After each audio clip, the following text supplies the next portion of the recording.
हमने अपने शिक्षकों के साथ कंप्यूटर विद्यालय कलवारी क्लास 8 की छात्रा हूँ। हमने अपने शिक्षकों के साथ मिलकर मार्गदर्शन विकसित भारत का मॉडल बनाया है। मॉडल में भारत देश के विस्तार में इंटरनेट की सुविधाओं का विस्तार होने से हमें मोबाइल बैंकिंग, संचार की सुविधा मिली है, इत्यादि की सुविधा मिली है। ठीक बोलो।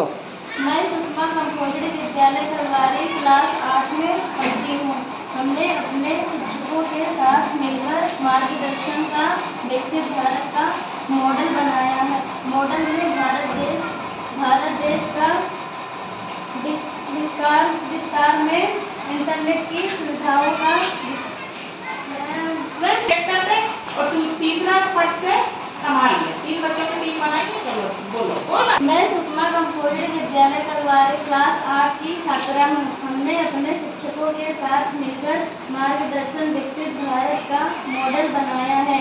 मॉडल में भारत देश के विकास में इंटरनेट की सुविधाओं का विस्तार होने से हमें मोबाइल बैंकिंग, संचार की सुविधा, ऑनलाइन कोर्स पढ़ाई में इत्यादि की सुविधा मिली है।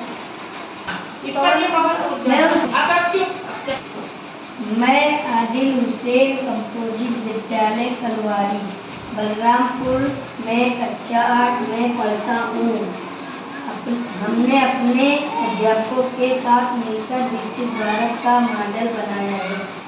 इस मॉडल में हमने पवन ऊर्जा, सौर ऊर्जा, जो कि कभी भी नष्ट नहीं होती है, इसको दर्शाने के साथ ही साथ अन्य विकल्पों को भी सम्मिलित किया है, जैसे प्लास्टिक का प्रयोग नहीं करेंगे।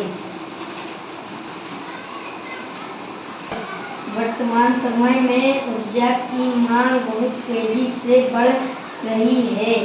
हमारे देश में अब भी बहुत से स्थानों पर बिजली की कमी है।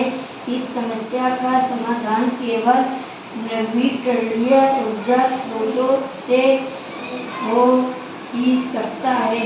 हवा से बिजली बनना एक स्वच्छ, सस्ता और पर्यावरण के अनुकूल तरीका है। उसी सिद्धांत पर विंड मिल प्रोजेक्ट काम करता है। इस प्रोजेक्ट में हवा को गति से पंखों घूमते हैं, जिससे जनरेटर बिजली पैदा करता है। उद्देश्य है, इस प्रोजेक्ट का मुख्य उद्देश्य है यह दिखाना है कि हवा की ऊर्जा में बिजली बनाई जा सकती है।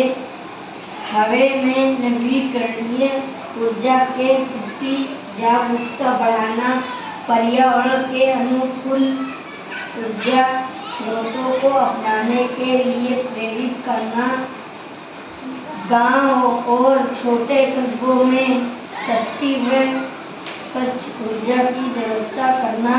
कारखानी हवा जब विंडमिल के पंखों पर पड़ती है तो वे घूमने लगते हैं।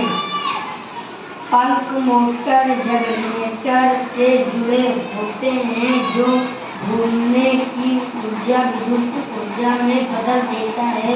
यह विद्युत ऊर्जा तारों के माध्यम से बेतब तक पहुंचती है।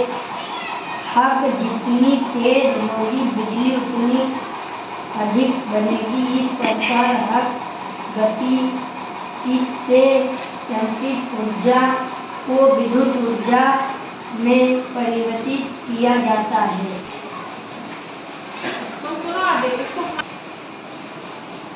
मैं निशा कंपोजिट विद्यालय कलवारी कक्षा 8 में पढ़ती हूँ। हमें अपने गांव में ही अनेक प्रकार की सुविधाएं मिल रही हैं। हमारे गांव में इंटरनेट, बिजली की सुविधाएं मिल रही हैं। हमारे राशन कार्ड एवं इंटरनेट से लिंक होने के प्रकार इन सुविधाओं का बेहतर लाभ उठा रहे हैं। हमारे गांव में चारों तरफ पेड़ और पौधे लगे हुए हैं। हाँ